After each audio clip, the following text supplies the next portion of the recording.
I know that some in our audience know the finer points of hockey. The Chris Johnston Show. We are your friends. The biggest stories, bringing you inside the game. What did you hear? The Chris Johnston Show. What is going on? Here's Chris with your host, Julian McKenzie. And maybe one day we might have the Chris Johnston Show come from a Coburg-based venue near our Coburg-based listeners. Maybe.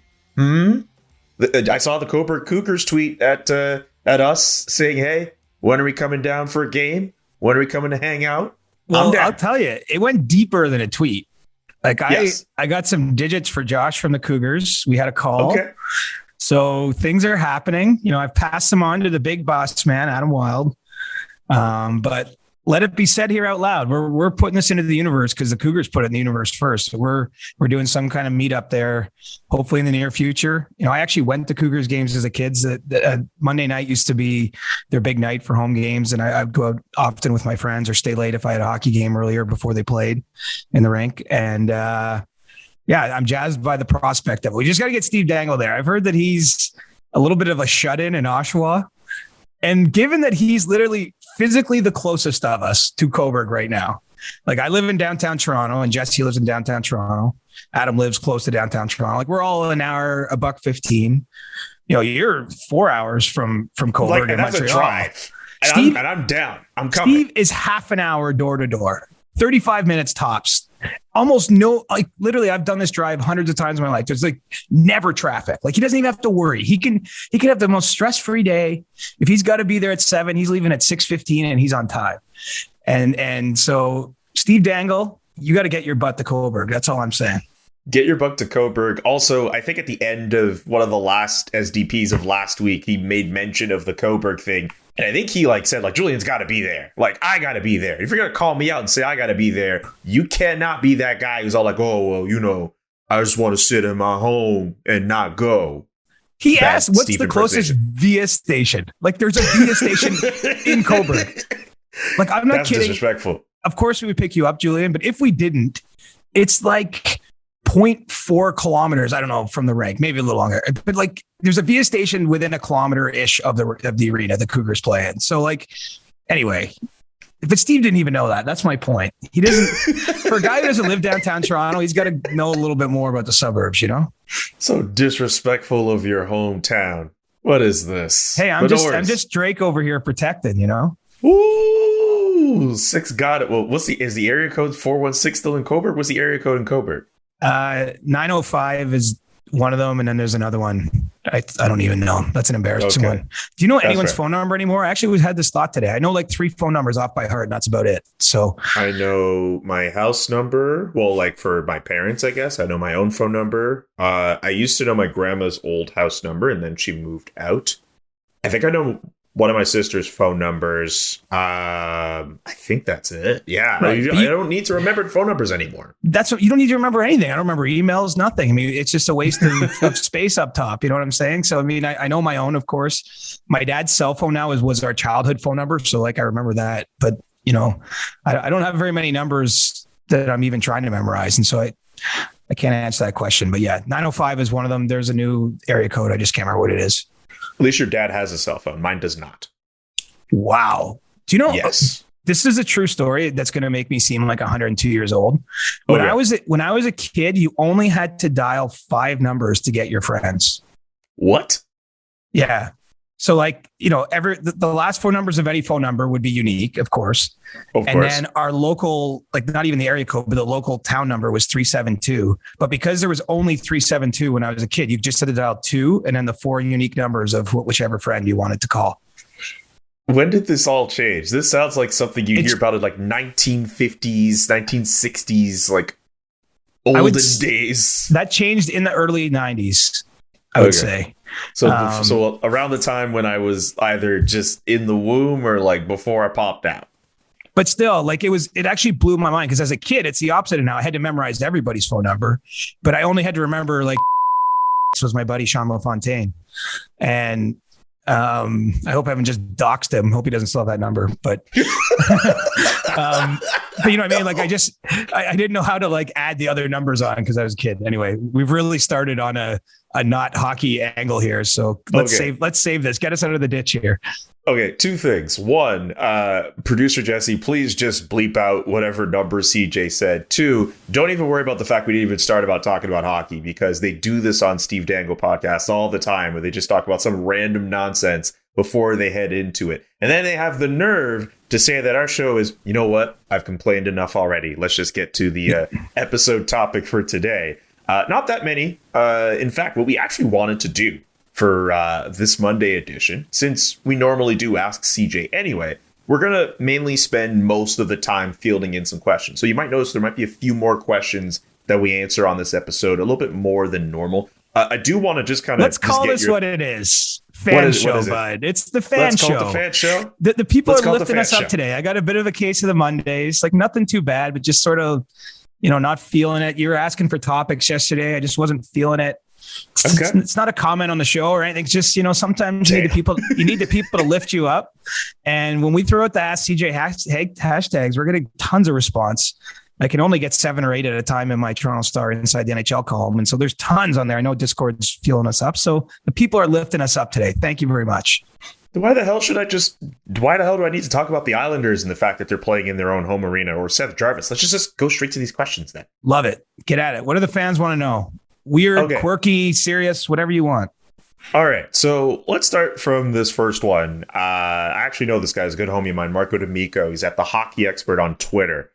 You have mentioned that your feeling is that Montreal will move on from Marc Bergevin. Have you heard anything on the subject of a potential replacement or any changes from the organization? You said you wanted these questions. Let's just get at it now. Let's get to what the people want to know, CJ. Well, and I don't say this like glibly or anything. Marc Bergevin being in COVID protocol, I don't think anything's going to happen while that's going on. And right. I read some of his comments that, I hope he's doing well and that, his health is in a good spot there. It sounded like he turned a corner after a tough couple of days, which is actually what I've heard from a few people I know anecdotally that have dealt with COVID who are double vaccinated, that essentially you have a day or two that it's rough and then you come through it and you're happy you're vaccinated. So good for everyone who got vaccinated. But yes. Okay. So I think it would be, for me, it would be a surprise at this point if he finishes out the season, just the way the season's gone. I don't get any sense at all that Marc Bergevin and the Montreal Canadiens are in any degree of dialogue on a contract. They obviously took a couple stabs at this, even going back to last summer and weren't able to find a deal. And so, I know it's hardly a surprise to say it's just a matter of when. And, with all the losing the team's done, I think that probably makes some sense to maybe do it sooner than later. And so we'll see how his COVID situation goes.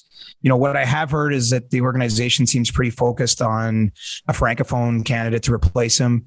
Again, not a huge shock, but every time you face, it's been almost 10 years, right, since they've had this kind of decision for that seat, maybe you want to view it differently. And so the Francophone candidates, frankly, aren't that plentiful. With Julien Brisebois locked up. The obvious candidates. I'm not saying there aren't lots of Francophones in the sport of hockey. It's just, it can be a big leap into the GM's chair of the Montreal Canadiens if you haven't had significant front office experience prior to getting there.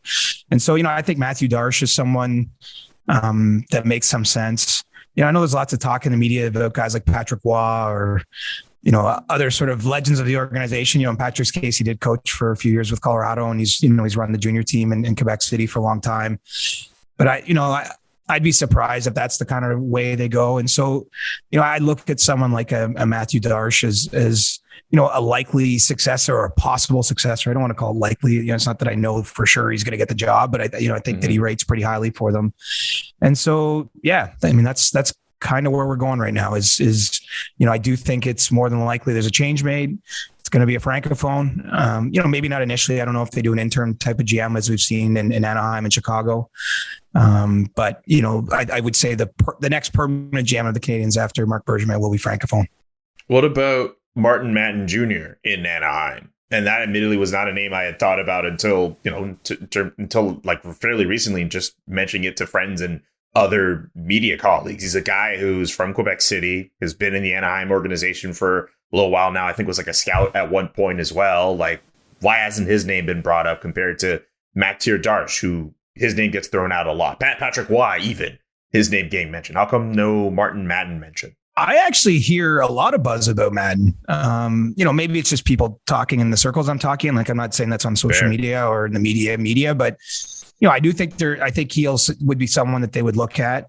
I think with Matthew Darche, like, let's call it as it is. He's been Julian Brisebois's right-hand man the last 2 years. He's won 2 Stanley Cups as a result. Really well-known person in the marketplace, really well-respected person. And he's learning at the hands or beside, probably the best GM in the league or one of the best GMs in the league, depending on how you rate these things. And so I think that qualifies him in the sense that, like, he's seeing how the best organization in the league is running. Why wouldn't you, again, when you're dealing with a relatively limited pool of people with that kind of level of experience, I think that's why you're hearing a lot about Matthew Darche. As for Madden, I don't know him personally. I've read a little bit about his past and sort of have some idea of his way through pro hockey. But I will say there are people in his corner. Like, I've had actually a couple people reach out to me independent of me asking around, sort of putting his name on the radar, saying you should look at this guy, and so, I do think he's someone that would get a look. Cause again, there's just not a lot of francophones working in other organizations that have at least got close enough to the GM seat that you could say, all right, he's ready to take that leap, which is, where Marc Bergevin was, right? He was with the Blackhawks during their early cup year in 2010 and working in their front office before he made the jump. And, I know there's been a lot of ups and downs, and this year certainly hasn't gone well in Montreal, but, I think it's been a relatively successful tenure for him. I just sort of feel like it's maybe exhausted. It's hard to keep reinventing yourself forever. I think maybe there's a new set of eyes needed for that organization. Last thing I'll mention with regards to hockey in Quebec. Did you hear anything about our Quebec Premier François Legault basically putting together a committee of some of the, I guess, brighter minds when it comes to hockey in our province in order to try to figure out a way why there aren't more Quebecois players who are playing in hockey? Now that you keep reiterating the fact that there aren't that many candidates from a front office perspective, I wonder if they should even consider the idea that, hey, maybe they should find ways to get more of those people in the front office level. Because you're right, the pool for prospective GM candidates for the Canadiens, for example, not going to be as plentiful as opposed to if they widened up their search. Yeah, I saw the Premier's, comments on that, and I can't say I like the idea. It's not a Quebec issue. Like, frankly, I think this is a bit of a Canada issue when you just look at, getting, onboarding people into the sport. There's obviously a lot of financial challenges with it. Mm-hmm. Ice doesn't appear naturally everywhere anymore. So it's got to be refrigerated in a closed building, and there's a lot of costs associated with that. And let's face it, there's other things to do. Things change and grow and over time. And so, I think that it's something I know Hockey Canada has been focused on at its level, participation rates, trying to introduce people to the sport that maybe don't have the means to do it in their families. But, the idea you're trying to capture all the best athletes you can and get them in this sport. I like it. I do think we're getting closer and closer to an election there. So I see he's also making some noise about bringing the Nordiques back, which I'm not saying won't happen, but to me, that conversation starting in Quebec versus in the NHL's head office, if you know what I'm saying. Like, they've got a beautiful arena there. I've been to Quebec City. I was there at the World Championships back in 2008 for a hockey event, and it was the old Pepsi Colisée at the time, but it was awesome. So I'm certainly on board with Quebec getting a team. Like, I think it would be great, but I just don't get the feeling that's imminent or close or anything like that. Okay, well, you kind of touched into one other question that was asked by Max Ellis 26 on Twitter. What are the chances of Quebec City getting the Nordiques back, either via relocation or expansion, in the next 10 years? You kind of touched off on that. 10 years, like, if we're taking a 10-year time frame, I think that's possible. Yeah. If we're taking a 2-year time frame, I don't think it's likely. And I know we spoke a little bit about Arizona in the last pod, Julian, but if Arizona stays in Arizona, which is still a question, but I do believe that they have a pretty solid sounding plan to try to do that. And certainly that's their 100% intention as an organization. I'm not sure who we're putting on the list of teams that would be relocated. And, we've just added the 32nd team. Even that process took 4 or 5 years. I can't see the league going to 33 and 34 too quickly, or 36 or whatever it might be, maybe eventually. So, unfortunately, because I know there's people that want to see it and they do have a great venue. Timing is everything with this kind of decision. And I don't think the timing's coming together to see that happen anytime, in the immediate future. Next question from Junior Smith 101 on Twitter. Ask CJ, do the Flames have a shot to make it all the way? I think they do. When you look at how teams win in the playoffs, they win the way the Flames have won. They have 7 shutouts already this season. Yeah. And so, and what is Daryl Sutter known for? How did his Kings play? I don't think it's all a coincidence, and as much as Sutter, let's face it, that is like his old school coach as you can get. I mean, his media clips are hilarious. I feel a little bit sometimes for our colleagues there because it's, it'd be hard to cover him every day and learn about the team because he's just so close with information. But for all that, I mean, he clearly has found something that works in terms of getting buy-in from players, getting teams to play a certain way. I mean, I don't know how much has been noticed like nationally, but Johnny Gaudreau is having a monster season. And, this is contract year, Johnny Gaudreau, and it's at both ends of the ice. I mean, he's scoring over a point a game, but, his line right now, I believe, has no goals against at 5-on-5 while they're out there. And so that's what you want. When you hire Daryl Sutter, that's the effect you're looking to have, right? You're looking to get your top offensive players, playing in a certain way that gives the team better areas of success, in all 3 zones. And, I think that's happening in Calgary. I expect them to be good last year and got burned by that on the pick side of things. I sort of just feel like this is a delayed response. I mean, Markstrom's been awesome. Like he's, it's his 2nd season with the team. Tanev's there contributing. Oliver Shillington's taken a huge step for them on the blue line. And they've always had, a pretty darn good group of forwards. I mean, especially Andrew Mangiapane, like he's gone from like Olympic long shot to like, okay, this guy's just kind of in the conversation to every week that he's not having some crazy fall off in his game. Like this might actually happen. Like he might play for Team Canada in Beijing. And so you added that to, Gaudreau and Tkachuk. Elias Lindholm doesn't get a lot of attention, but just consistently scores goals. And so, I think they've got a nice mix and, they got to go through Edmonton to do it. But yeah, I don't see any reason they can't go all the way. And, they were in on Jack Eichel in terms of trade talk. So I think Brad Treliving will be reasonably aggressive, leading up to March 21st if his team gives him a reason to take that swing. What's Andrew Mangiapane's contract situation right now? Because I imagine whatever it is, whenever his next contract will be coming up, and you can pardon the pun here, but I imagine he'll be stacking up a lot more pane when it comes time for him to re-sign. Yeah, I like what I got you, bro. Yeah, he's a restricted free agent. So, I mean, he's in a great spot personally because he's, having this monster season. He's built on previous years. Like what's interesting is a lot of players, I believe he's 25 or 24. I think he's 25. Like a lot of players don't consistently grow to 25. We all have this idea, but let's face it, the numbers bear it out. Like sometimes, players, especially forwards, peak at like 23 in terms of production, but he's found a way to become more and more useful and productive and drive better results right up to 25. And now he's, due for a contract. I mean, that's awesome for him. I think that's why the Flames should be aggressive too, because, Johnny Gaudreau himself is an unrestricted free agent. I mean, they just have such big decisions, Matthew Tkachuk, he's a restricted free agent that needs a contract, so one way or another, they're making commitments to some or all of those players. They're going to be big ones. And, you have this 1-year window where they're all going to be together. Like it seems to me, it might be hard to keep that all together. I'm not going to say it can't be done. But they're just a team that's about to have some major, sometimes teams get locked in. It's like, all right, it's 3 years of this kind of group. Well, they're on the last year of whatever that run has been. And so, it's going to be great for Mangiapane to get paid, but it's also, I think, great opportunity for Calgary to kind of prioritize the season among more than the ones to come, because there's as many guarantees in the future for them as some teams. This podcast is sponsored by BetterHelp Online Therapy. If you check it out right now, betterhelp.com/Johnston, you get 10% off your first month using BetterHelp. It's this customized online therapy service that offers video, phone, and even live chat sessions with your therapist. And you don't even have to see anyone on camera if you don't want to. If you want to turn the camera off, that's totally fine. It's much more affordable than in-person therapy, and you can start communicating with your therapist in just under 48 hours. Again, this podcast sponsored by BetterHelp.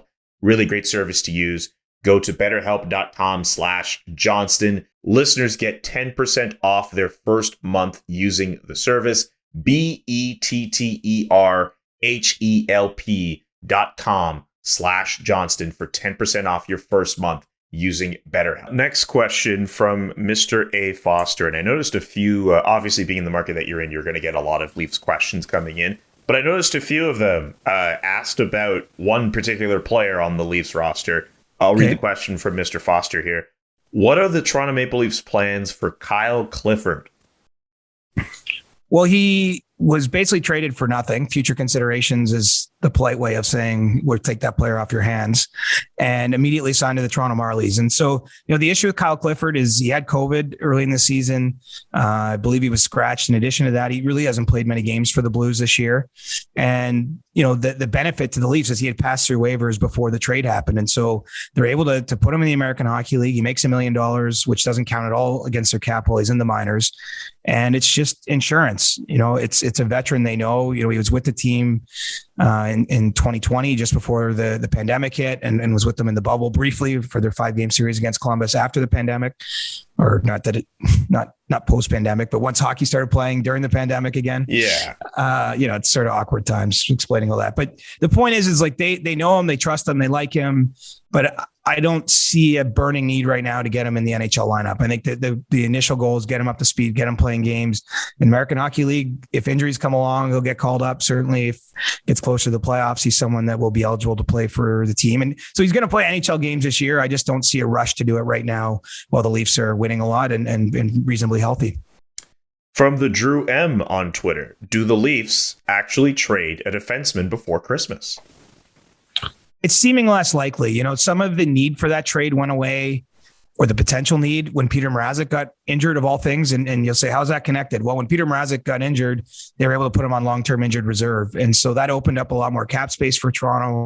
Not that it was going to be a cap specific move, but it was going to be driven in part to get them a little bit more flexibility because of their tight cap situation. Well, the urgency for that isn't there when the cap is no longer an issue. And again, as we're recording this, they've won 11 of 13 games. And so, they've basically gone with a rotation of players being out. It's been Travis Dermott, Timothy Liljegren, Rasmus Sandin sat a game.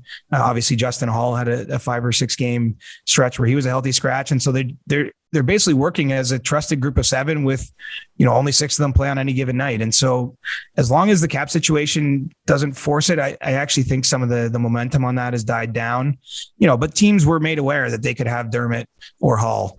And so that's where the talk started a few weeks ago. It just didn't produce a trade. And now, it's pro sports, man. You make a plan and then something new comes along and you got a new plan. And so, I would think it's less likely at this stage we'll see that trade happen anytime soon. You got a question from one of your colleagues on Twitter, Sarah Orleski, who covers the Winnipeg Jets for TSN. When the Packers and Cowboys are playing at the same time, which game gets top billing at home? I understood you were always a Cowboys fan. I'm guessing your wife is a Packers fan? That's true. And Sarah is also a Packers fan. And so that's one of those questions, like the lawyers say, like, don't ask a question you don't know the answer to. Because Sarah just wants me to say out loud that the Packers game would get prime billing in the case that there was a conflict. And we're a one TV household too. So like this is a legit thing. It's funny because the Packers and Cowboys played a playoff game years ago. And yes. But like there was no world where we would watch that in the same house, like a game that matters like that. Just because, like, I don't know, because I love the Cowboys. And I mean, yeah, but I mean, could be fun, you and your wife, you're just going at it, like, or I guess maybe how intense do you guys get during Packers Cowboys games? Now I really want to know that. Like, well, there haven't been that many big ones in our time as a couple, but there was one in particular. It was the stupid Des Bryant game where he made a catch and they ruled it not a catch, and it was like total. It was total bullshit. Like the Cowboys got jobbed, of course. So like, thankfully, I wasn't home for that one. I was actually on the road just doing a work road trip, so it made it easy. There was no decisions that needed to be made. I was in another city, so I watched it safely from there and vented my frustration. I'm sure my wife was watching at home and was happy with the outcome, happier than I was. But the Packers, I'll call it as it is. The Packers get number one billing if there's ever a conflict. like mobile devices, DAZN, TSN, Red Zone. You can get Red Zone on tsn.ca now. Like, yeah. But, like iPad, phone. Like, all right, fine. You want the TV? Fine. We live in a small condo, man. Like, I'm not doing these hits from my kitchen because I think my kitchen's the best decor. It's it's a condo. There's only so many places to go, and so if you have two people rooting for the opposite event in that small a space, I think it's best just to get some distance. Just keep it healthy, Okay. All right. Fine. All right. It seems as if you know what, I got what I needed from that one. Next question from London Dude on Discord. That's right. You could ask us questions through our Discord. If you go on the SDPN website, you'll be able to find the link towards the Discord. Should be like over 8,300 people on the Discord. There will be days where you might have people on the thousands who are just live online on all the different sub channels. And it's crazy, by the way. Like there's stuff where you can hang out in and just talk about the CJ show, talk about the Steve Dangle podcast, talk about Agent Provocateur, talk about pickles. There seems to be a lot of pickle talk whenever I jump in there. Yeah, you're the pickle man. Pickle makes a sandwich better. Yes, it does. Burgers that's a hill I'll die on, Discord. Yeah, fine. Yeah, and burgers too. Yeah. Sure. Yeah. Well, burgers a sandwich. That's all right. That's exactly what I was about to say. From London Dude on Discord. Hey, CJ, you frequently hit at your morning job on your morning jog on the show, and you help inspire me to start my own run streak, hitting 50 days. I don't remember exactly when this person wrote this, so he may have already hit 50 days. Sorry, what's this person's name? London Dude. That's what their name is on Discord. Awesome, London Dude. Yeah, man. How have your runs been lately, and what kind of mileage are you doing a week? So I am at 572 days is my run streak. That's impressive. Back to April 29th, 2020. I do basically 10K a day average. And, there's the odd day I'm a little less. Actually, lately I've done a few longer runs. Just, I don't know, one day I couldn't sleep, so I just went for a long run. And it's been great. Honestly, this is the hard time of year for me with the running, just because it's getting cold. Like once we're in the middle, this will sound weird. Once we're in the middle winter, I'm totally fine with it. It's just like I'm steeled up for it. I'm just used to it. But when you're starting to get cold and you're used to just wearing shorts and I just went and bought a running jacket. That helps with the motivation a little bit, get some new threads out there. But yeah, it's been going great. And honestly, I don't intend, knock wood, to stop anytime soon. I didn't know if, I did a year and finished my year with a marathon, and that I raised some money for Conquer COVID charity last April. I didn't know I knew I was going to do the next day, but I didn't know how long I'd keep going. But now I'm not that far off 2 years, like relatively speaking. 2 years is coming into the picture. Like I've started to like bat around ideas sometimes on those runs. Like, what will I do to mark 2 years? Don't let me do anything too crazy because it's going to be during the playoffs this year, April 29th. But I'll probably do something crazy. I like pushing myself, and honestly, it still does wonders for my mental health or just for my like way of being. Like I just find it's a good productive way to burn off stress or anything I'm worrying about. I think what you're finding, London Dude, probably if you've done 50 days, like I remember 50 days feeling like a big deal. Like the first 50 is harder than the next 450, I think. Like once you get it, I don't know what someone out there might have an answer on this. Like, I don't know when the real habit starts, but like really it's a habit now. Like it's like brushing my teeth. I don't even think about it. Like I almost don't remember my run this morning. I know I ran this morning, but like I just wake up and do it most days. I mean, scheduling doesn't always allow it, but for the most part, I like getting it done in the morning. And so, yeah, it's been really good. That's really cool that you're able to just kind of set to that and just basically have it as your daily routine to just run like in almost 600 days. Like that's really impressive. And I recognize too, it's not for everyone. Like some people actually get a lot more sore or, repetitive stress injuries. Like I'm not out here saying everyone should run every day. Like that's not, I'm really only sharing this, or I decided to share it when I went public a year ago talking about it, was more just because I want someone out there like London Dude to hear it and do it and maybe get the same benefit. Like my point is this isn't a catch-all solution for everyone. It's what I find works for me. And it really, in the early part of the pandemic, like, I've told this story other places, but it really helped pull me from a difficult spot where I just was like, all I was just a bundle of worry.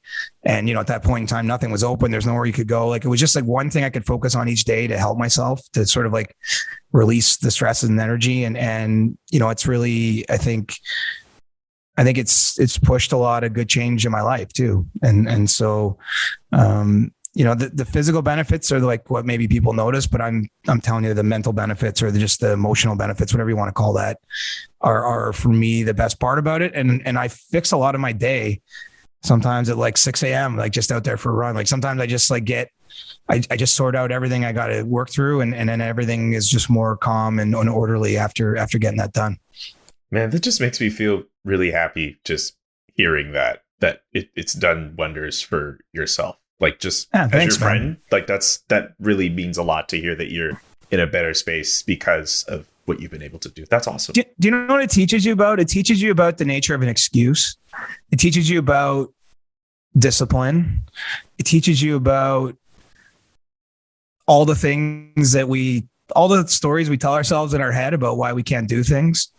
For me, I could never have imagined that I would do this at the time that I started it, like not even remotely. And, it's not even that time is important because it's really not. Like when I go out there, I'm not trying to impress anyone. I ain't the fastest guy on the Toronto waterfront trail by any stretch. But when I did my COVID marathon, I ran it 15 minutes faster than my previous best marathon, which I hadn't run in 12 years. And I just thought, in 12 years, naturally, you're going to get slower. You're getting older. You're less strong, essentially, for lack of a better way to put it. And it was just cool for me at age 39. I ran a faster marathon than when I was in pretty good shape at age 27 doing it. And in the middle, I got out of that good shape. And just to get back to that place was really satisfying. And, it continues to be. Again, it's just, you can all do so much more than we realize. You just got to start somewhere. And I know it's hard because I've been in the hard spot where it feels like you can't do anything. Like, without sharing any, I've talked to a few people recently that are in a tough spot and like, you just feel for someone because I can understand it. Like sometimes you don't know where to start, right? You just feel like everything in your life, you don't even know where to take the first step, let alone the next 550 days worth of steps. But, for me, it helped just to focus on doing that one thing. Like that was my mindset. I was like, if I do nothing else the rest of the day, but I did that run, at least I did that run. And then of course, there are not that many days I did nothing else the rest of the day. But having that as a core kind of part of my day is really, it's changed my life, honestly. I think I don't think it's actually stretched to say that. And so that's why I'm never going to let it go easily. Obviously I could become injured or, if I don't know if I'm going to the Olympics yet, but if I went to Beijing, it's my understanding I think you just stay in your room. So I don't know if maybe my run streak will end because of some circumstances like that at some point, but I'm not going to willingly just one day wake up and be like, you know what? I don't feel like it's Tuesday. It's a little bit cold out there. I mean, my mind's stronger than that right now. Well said, CJ. Let's get to the next question. That was more on the running than we meant. That's fair. Dude, this is the Chris Johnston Show. Like, we can talk about virtually anything we really want to. Well, I mean, you can. I mean, I'll go with whatever you want me to talk to. I don't care. But for this next one, from Souls, thoughts on Patrik Eliáš making the Hockey Hall of Fame. Why was Marian Hossa a lock? And also missing from this particular question, on Discord, this person basically put up a graphic putting Hossa and Eliáš's stats side by side and essentially trying to make the point that they're pretty comparable. I haven't studied it. That's the hard part to give you a good answer. Like when I hear, look at part of a Hall of Famer is almost just the initial part of it is like deeply comparing them, what their production was, what awards they won, all that sort of stuff. And then the other part is just like, does that person, when you hear their name, sound like a Hall of Famer? And with Eliáš, it does. Like the idea of that doesn't sort of offend me or make me go like, oh no, like no way. Because probably what he doesn't benefit from when we're talking about that, like the name recognition part, is just he played on those Devils teams that were by design to be a little bit, I was going to say soulless, but that's not fair. But just sort of, they ground teams into dust, right? But he was an important part of that, and they won a lot of games and they won cups. And so, I'd have to look closer at what his career numbers finished at, what individual awards and stuff he would have won, like some of those things that burnish the resume. But I think that there's a chance he gets in. I'd like to see Daniel Alfredsson get in personally. Yeah, me too. I think that Daniel Alfredsson is a surefire Hall of Famer to me. I'm surprised it's taken a few years. Honestly, like I remember the first year he was eligible, I was thinking he would get in then. And, again, maybe I saw like Ian Mendez. I respect Ian, but he put out this story saying like it's because it's some Toronto bias or something. Like I don't know if that's really at play here. Just because frankly, the selection committee, it does shift a little bit each year, but the 18 members do come from all over the place. Like they're not necessarily just influenced by the fact the Hall's in Toronto. But, to me, Daniel Alfredson's a Hall of Famer. I like to see Alexander McGillney as a Hall of Famer, from older players that have, had a number of chances at getting in. And what did we learn from this class? You had Kevin Lowe and Doug Wilson both as players go in, like 20 years after they were first eligible. So, I could see those guys getting in and I think Eliáš has got a shot too. Can I throw out a name? Wasn't even in the questions, but just a name that, maybe he could be up for Hockey Hall of Fame induction when his time is called. But Patrick Marleau, he has the all-time games played record. I know he has the international accolades. I don't know if he has enough in his career to actually really be a Hockey Hall of Famer, but I could be wrong. I think he's getting in because, and I understand the criticism here, like what someone will say to this inevitably is he was never the best player at any given time during his career. He was never the best center. He played a bit of center, played a bit of wing. Like he didn't sort of like revolutionize anything. But my counter would be that compiling the stats he did is still an accomplishment. Like I get that it's maybe not as sexy as sort of a player who comes in like Pavel Bure, who was just electric and put up like 60 goal seasons. And then unfortunately had his career ended really early by knee injuries. Like, and so you're always wondering like what his career numbers could have looked like because he was so ridiculous when he was on. He just didn't get a chance to be his best for a long time.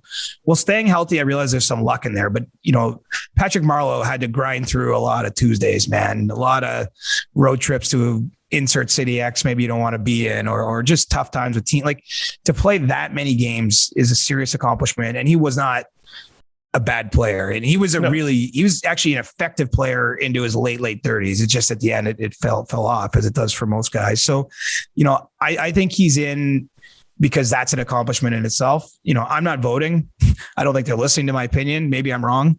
But we're not recognizing just one thing at a Hall of Fame, right? You are recognizing, okay, the best player ever is in, or the best goaltender, the best goal scorer. But, the guy who played more games than everyone else was doing something right to do that too. And so I would be stunned if I'm not saying he's first ballot and he's got to go in above this player, that player. But I think we're going to see him at one of these upcoming Hall of Fame ceremonies. In the case of Marleau, at least, like the points total at least would help justify his induction into the Hockey Hall of Fame. If Mike Sillinger, God bless his soul, was the guy who had the most games played all time, I don't think we'd be having this discussion right now. No disrespect to him. Right, but like you can't have one without the other, right? If you weren't producing points at a high level for a long enough time, you don't even get a chance to what's his final games played total, like 1,700 or something? Yeah, I could just pull that up while we're like thinking of it right now. But my point is like, you don't even get a chance to play that many games unless you're like really, really good for a really, really long amount of time. And so that's kind of where I stand on that. It's like that, again, that's an accomplishment. It's a skill. It's something, if it was easy to do, someone would have done it between when Gordie Howe stopped playing and when Patrik Marleau. I don't know if he's officially retired. I remember I said that on a previous episode and I meant to follow up. Yeah, that's true. We don't know if he's officially retired yet. But, he's not playing games as we're recording this now. And so, there's a lot of players that came and went in the meantime and didn't get anywhere close to insert number here, Julian. That's very fair. By the way, 1,779 games played, 566 goals, 1,197 career points for Patrik Marleau, who as of right now, not playing for an NHL team, not officially retired, but also not playing for a team at this moment in time. Maybe he comes back before the trade deadline. Who knows? Ooh, don't put that. Hey, we don't know. We don't know. Well, we don't know. To be fair, I'm the one who's supposed to find out and come and tell you. I just haven't done that. So let's move on and I'll get the info and I'll give a proper update rather than just speculating wildly. Hasty Clan on Discord. Any updates on any further fallout from the racism situation in Ukraine? He's making reference to the former UHL player Jalen Smerik, who was subjected to racial abuse from the player's name was Andrei Deniskin during a UHL game. And they did handed out some kind of discipline to Deniskin, but of course it was under some criticism. And I think the IIHF is supposed to be investigating all this. I don't know any other further updates on that, but I'm sure you might have some more insight. Yeah, the IIHF is still considering this an open case. And I think that there's a good chance you'll see some sort of international punishment leveled at Deniskin that hasn't come down yet. I did notice he is back playing in the domestic league there in Ukraine. Since this happened, he served the suspension he was given. And as for Jalen Schmerich, he's moved on. Is he Germany? Sorry, I should have looked that up, but I'm not sure. But I know he's moved on to another European league. And, I think the sense I got at the time from that is he just felt there's nothing to be gained by staying in that league after everything that happened. It was a pretty emotional thing, as you can imagine. And so, he's still playing over in Europe there. And, that's where we're at. But hopefully there's more of a hammer coming from the IHF, because I think we both agree that was not, that guy should not be playing. And he has played games, since this incident. Yeah. The next question here is actually directed towards me, but you've been to Montreal enough, you can help out with this. Julian, visiting Montreal next month for a few days. We're catching the Habs, but what else should we check out? Go to Mount Royal, go to the Lookout Point, take in the fancy mountains, I guess, and the nice scenery and the, overlooking the horizon, the city and all that. I don't know. I mean, it'd be nice to know, I guess, if you have any idea where you're staying. I imagine you'll be somewhere downtown. Centre Bell, man. Like, how are we missing the most obvious one? Like, to me, well, I mean, they're going to go to a game, so of course they're going to go to the Bell Center. But go there and live it. And I mean, unfortunately, I can imagine the atmosphere is not what it would normally be just because of where the team's at. But that for me is my favorite place to go to a game when it's on, and it's usually consistently on. I just think this season's a disaster, so I can't imagine the vibes are that immaculate in there these days. Well, here's the thing, right? Whenever the weird thing about this Canadian season, I was talking about this with Arpin Basu earlier today, actually. The Canadians, when they're bad, it's bad. Like, everyone is booing. Everybody is just exasperated. They're fed up. But the few times the Canadians have won, they've won like big games. Like, even on the weekend against the Nashville Predators, you might have just seen the scoreline. It was 5-3. The Canadians were up 5-0. And there was a whole fight at the end of the second period where it was like a near line brawl with everybody. And the fans were roaring as if we were in like ancient Rome, like watching gladiators go at it. Mathieu Perreault had a hat trick at home, like a guy from Drummondville playing for the Canadiens in his first season. That's the loudest I had heard that crowd in quite some time. Whenever the Canadiens have won this year, the few times they've won, it's been some pretty big wins and some pretty big moments have happened on the ice as well. So when that atmosphere is there, the fans are in full voice as they can be. So not to say we're talking playoff vibes, but still. We should be directing this question to the Nashville Predators, because they had to spend 5 days in Montreal because of the Ottawa Senators shutdown. And I imagine they saw enough of the city that might have contributed to that result. So I mentioned Mount Royal. Just hang out on 12 Crescent, Saint Denis, Saint Laurent as well. You want to hang out there.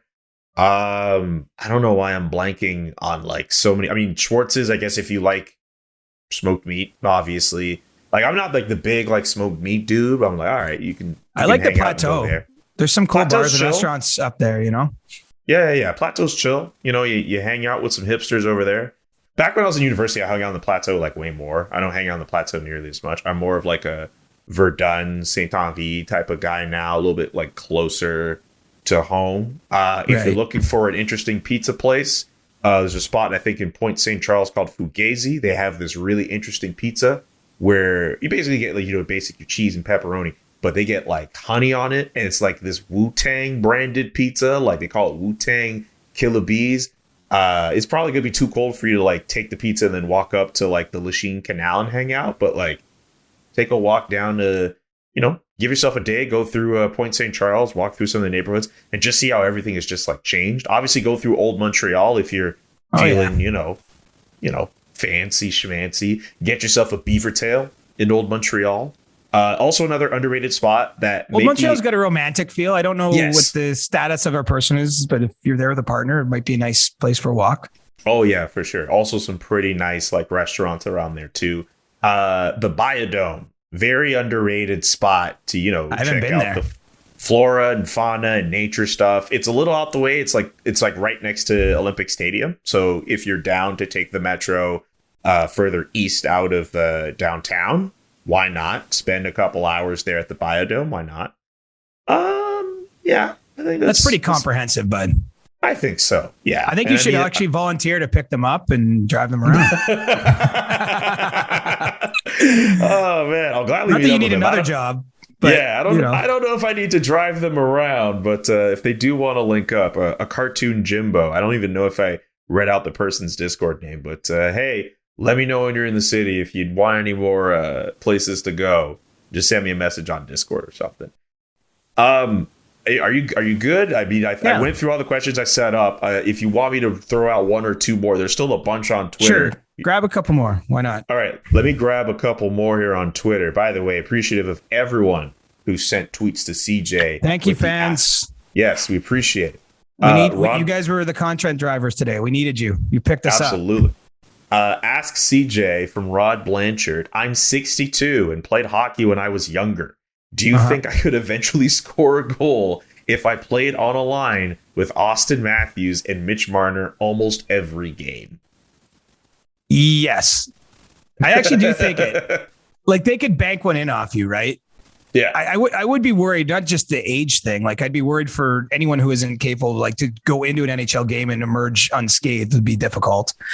But it's funny, like, I used to always do these hypotheticals with my buddies. Like, I played a lot of golf as a teenager, and I remember I'd be golfing with my buddy, same buddy, Sean, that used to have the 5-digit number that we doxed earlier.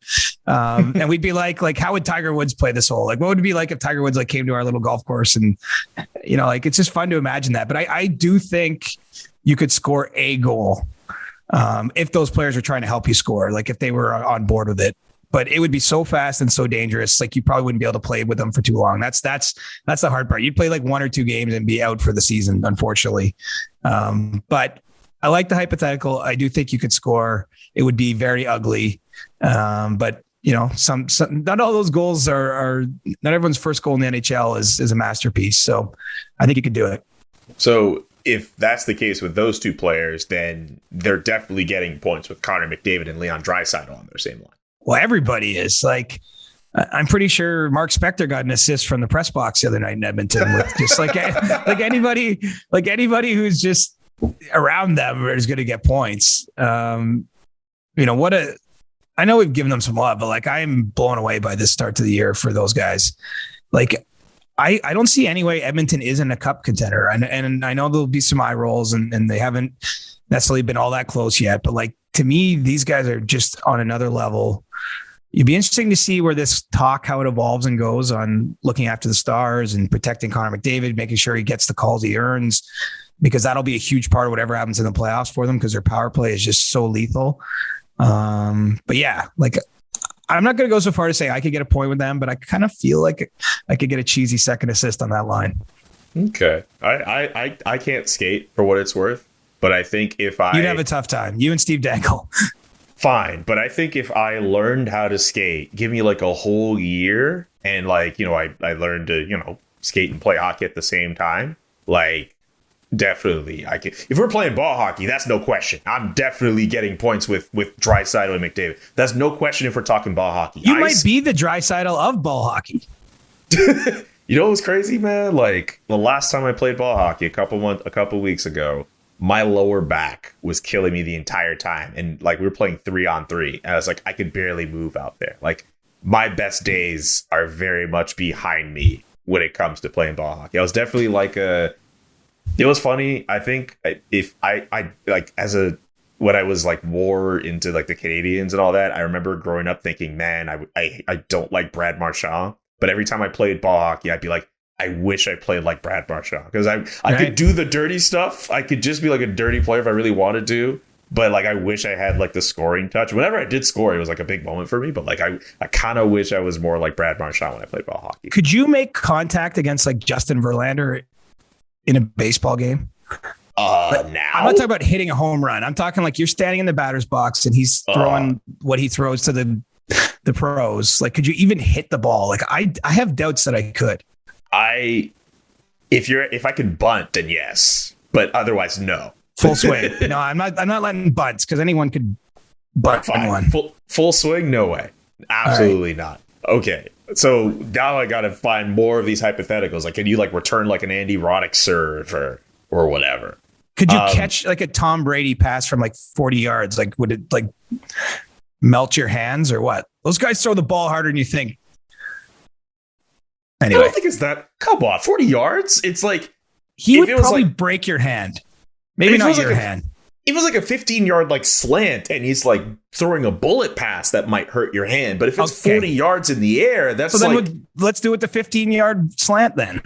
Oh, my hand is getting like completely... Like my hand will be dangling. Just like, like I can't catch that. 40 yards? If I get enough speed on it, maybe. Well, we didn't prepare for this, so I'm just literally hypotheticaling the hypotheticals here. But that's fair. I'll throw out one last one. I'll throw out one last one for you. From Daniel Hamby on Twitter. Hey, CJ, given that the Hockey Hall of Fame just had their induction ceremony, who do you think will be in next year's class? Love the pod. Keep up the good work.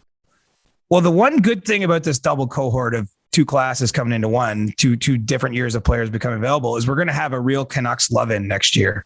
Because I think you're getting both Daniel and Henrik Sedin. I know you want to ask me that hypothetical, only one or the other. I think they're both getting in, and you're going to have Roberto Luongo all be, I think at least 3/4 of the male part of next year's class. And I think that'll actually be kind of neat. It was sort of, Teemu Selanne and Paul Kariya just by happenstance went in the same year. I thought that was pretty cool. Now, it doesn't always work that way, but I think it's really neat that like some of the players that helped you get there. I mean, obviously those guys all come around, and like one of the neat things about the Jerome McGinley class is like you see Mike Camilleri there on the red carpet. Dion Phaneuf was in town. Jamie McLennan, my TSN teammate, who's a good friend of Jerome's. Like, I think every player that does this, even, the Kim St. Pierre had like 10 or 12 members of the Canadian women's national team that she played with. Like they literally, it was awesome. There's one woman on the red carpet where they all lined up and got their photo taken. Like, I think there's a recognition you don't ever get to that level without a lot of people helping you. And so what will be cool is that you have those three guys that were so part of the Canucks coming within one game of winning the cup in 2011, and certainly being, for my money, the best team of like 2009 or 10 till 12, 13. Like there was a window there where every year they were great. They just didn't quite win a Stanley Cup. And, I think they're all going to go in together. Rick Nash is another interesting name, who's, becoming first time eligible. I'm not sure he gets in as a first ballot Hall of Famer, just because I mentioned some players earlier that, I might make a case of over him, but he's another one to keep an eye on for next season. Okay. And with that, we've gone through the questions on the fan show edition of the Chris Johnston Show. That was very much a very fun episode to do, my man. Yeah, it's good to branch out sometimes, I mean, we love hockey. We're watching the games. We're both working, but it's good to spread the wings and let the brain go other places too. Yeah, we also learned that you and your wife don't watch Packers and Cowboys games in the same house. That was very enlightening. Let's hope we don't have that. You learned too much about my running. You learned all sorts of weird stuff, but you learned how phone numbers worked in Coburg circa 1988. This was a lot of real nuggets that you come to this show for were dropped today.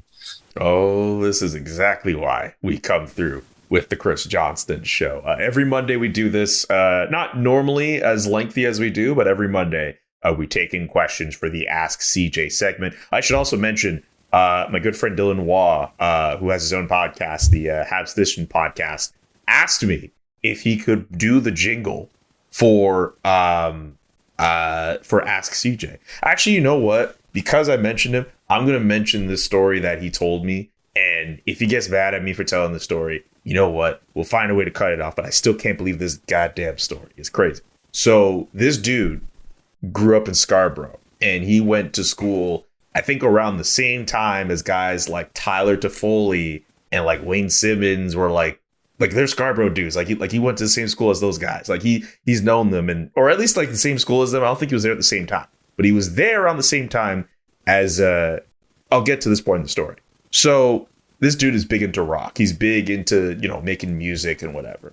And this one guy comes up to him and he's like, yo, I want you to be a part of my band. Like, we're doing this like trippy, like more R&B kind of stuff. Like, you should be like, in this, man, because I know you play guitar. And my man's like, no, man, I don't do this stuff. Like, what is this R&B crap? Like, I don't do this. Like, I just do rock. That guy was The Weeknd. I knew that was going to be the punchline. Yep. Yep. Wow. I know. It's Dylan, nuts. You missed your shot, bud. I'm sure there's no other way to put it. My man, no. But yeah, he offered his services at making a jingle for Ask CJ. I did not realize. Actually, can you get Dylan to ask the Weekend to make us a jingle, or is that pushing it?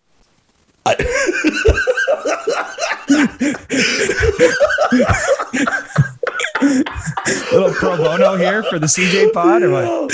I would love if Abel Tesfaye made a song for Ask CJ if anything. And I'm sorry, Dylan, for putting you out there, bro, but that story's just too good. I'm sorry. Do you know what's funny? Just to put a bookend on this weird episode, we're all over the place. I was walking to Scotiabank Arena on Saturday night to cover the Leafs Penguins game, and this group of 5 guys, they actually yelled at me. They chirped me by saying, "Hey, there's Elliot Friedman," and I waved at them like they were being fun. And then we chatted a little bit, and then the one guy's like, "Hey, do you want some edibles? I heard that episode of your show. It was hilarious." And I was like, "I'm good, bud. I learned my lesson at the Saddle Dome." So we got listeners out there. Oh yeah, even if they think I'm Frege on the street or whatnot. You look nothing like Elliot Friedman. I think they were just trying to get my attention. It actually got my attention. I laughed. I actually laughed when they said it. So right. That's so good. Okay. He's like, we just took some edibles. You want some? I'm like, no. I'm like, CJ. I'm working, and I really don't want to. I told that story, but I don't want to repeat living that story in any way, shape, or form. Oh, okay. We are long past the 30-minute bell. Sorry, not sorry, Adam Wild. If you want to send us questions for next Monday's episode, tweet at CJ Reporter Chris or me at JK McKenzie. Add the Ask CJ hashtag. Sorry, English. Also, subscribe to the podcast wherever you listen to podcasts. Subscribe on YouTube. Check out all the other great podcasts for the SDPN. So, Agent Provocateur with Alan Walsh. New episode drops on Tuesday. I don't know who the special guest is, so I'm not going to leak anything like what I did the last time I tried to promote that show. So, keeping myself out of trouble. And the Steve Dangle podcast. I think they have the hockey guy on their episode that dropped on Monday. So there was some big things popping for Steve and the boys. All right, that's pretty much going to do it for today's episode. A bientôt, mon ami. All right, for CJ, I'm Julian. So long and peace. The Chris Johnston Show. Inside the game, twice a week. Follow Chris on Twitter @ReporterChris. And follow Julian McKenzie @JK McKenzie.